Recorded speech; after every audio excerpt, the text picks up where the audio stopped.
భీష్మ ద్వాదశి శుక్లపక్షంలో మాఘమాసం 12వ రోజు వస్తుంది. భీష్మ ద్వాదశిని మాఘశుక్ల ద్వాదశి అని కూడా అంటారు. ఈ రోజున పాండవులు భీష్మ పితామహుని చివరి కర్మలు చేశారని భావించవచ్చు.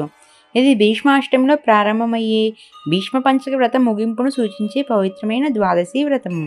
ఏకాదశి వ్రతాన్ని ప్రారంభించిన భక్తులు విష్ణువుకు పూజలు చేసి భీష్మ ద్వాదశి నాడు ఉపవాసం విరమించుకుంటారు. భక్తులు విష్ణు సహస్రనామ స్తోత్రం పారాయణం చేసి భీష్మ ద్వాదశి సందర్భంగా విష్ణు పూజలు చేస్తారు. భీష్మ ద్వాదశి యొక్క ప్రాముఖ్యత. భీష్ముడి ద్వాదశికి ఉపవాసం చాలా ప్రాముఖ్యత ఉంది. ఇది ఆనందం మరియు సంతృప్తిని ఇస్తుంది. ఇది ఒక వ్యక్తిని పాపాల నుండి విముక్తి చేస్తుంది.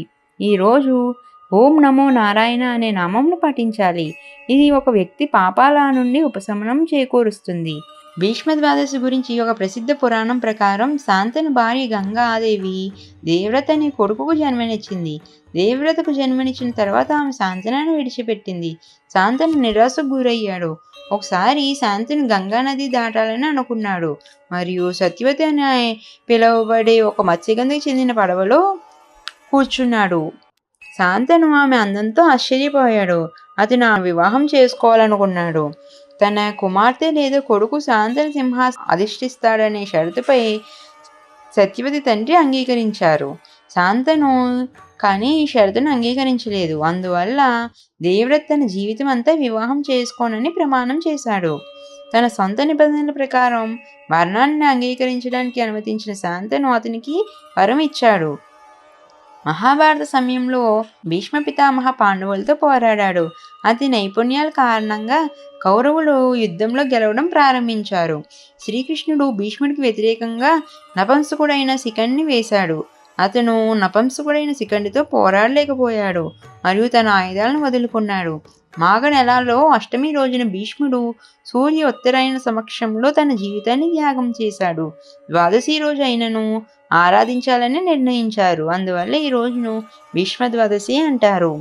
భక్తులు ఈరోజు తెల్లవారుజామునే స్నానం చేసి లక్ష్మీనారాయణ్ణి పండ్లు, అరిటాకులు, బెట్టు గింజలు, బెట్టు ఆకులు, నువ్వులు, మూలి, రోలి, కుంకుమ మొదలైన వాటితో పూజించి ఉపవాసం ఉండాలి. పంచామృతం, పాలు, తేనె, అరటి, గంగాజలము, తులసి ప్రసాదంగా గోధుమ మరియు చక్కెరతో నైవేద్యాన్ని తయారు చేయాలి.